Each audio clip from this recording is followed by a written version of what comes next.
ఇక దేశంలో అత్యంత శక్తివంతమైన నాయకుడు ఎవరు అనే దాని మీద ఒక సర్వే నడిచిందంట. ఇక శక్తివంతమైన నాయకుడు అంటే ఇక మోడీ తర్వాతనే ఇంకెవరైనా, అందులో డౌట్ లేదు. కాకపోతే ఆయన తర్వాత ఎవరున్నారు అనే దాని మీద కూడా ఈ సర్వే నిర్వహించింది.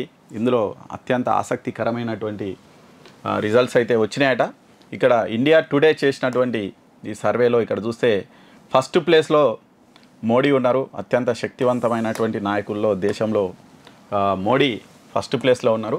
ఆ తర్వాత సెకండ్ ప్లేస్లో అనూహ్యంగా ఎవరున్నారంటే ఆర్ఎస్ఎస్ సర్సంఘ్ చాలక్ మోహన్ భగవత్ సెకండ్ ప్లేస్లో ఉన్నారట. ఆర్ఎస్ఎస్ నుంచి ఉన్నటువంటి మోహన్ భగవత్ సెకండ్ ప్లేస్లో ఉన్నారు.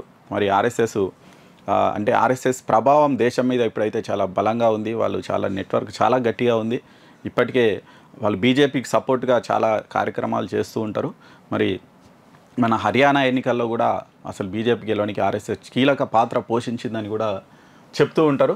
మరి ఇక్కడ దాంతో ఆయన సెకండ్ ప్లేస్లో ఉన్నారు. ఆ తర్వాత ఇక హోంమంత్రి అమిత్ షా, మరి గవర్నమెంట్లో సెకండ్ ప్లేస్లో ఉన్నటువంటి హోంమంత్రి అమిత్ షా, ఈయన దేశంలోని అత్యంత శక్తివంతమైనటువంటి నేతల్లో థర్డ్ ప్లేస్లో ఉన్నారట అమిత్ షా. ఇక ఆ తర్వాత అనూహ్యంగా రాహుల్ గాంధీ కూడా ఈ ప్లేస్లోకి వచ్చిండు. మరి ప్రస్తుతం ప్రతిపక్ష నేతగా ఉన్నటువంటి రాహుల్ గాంధీ కూడా అత్యంత శక్తివంతమైనటువంటి నేతల్లో ఫోర్త్ ప్లేస్లో ఉన్నారట రాహుల్ గాంధీ. ఇక ఆ తర్వాత ఏపీ సీఎం చంద్రబాబు అత్యంత శక్తివంతమైనటువంటి నాయకుడిగా వచ్చినట. ఆయన ఫిఫ్త్ ప్లేస్. రాహుల్ గాంధీ తర్వాత ఏపీ సీఎం చంద్రబాబు ఫిఫ్త్ ప్లేస్లో ఉన్నారట. ఎందుకంటే ఇప్పుడు ప్రజెంట్ గవర్నమెంట్లో ఆయన కీలకంగా వ్యవహరిస్తున్నారు. ఆయన మద్దతుతోటి అక్కడ సెంట్రల్ గవర్నమెంట్ నడుస్తుంది.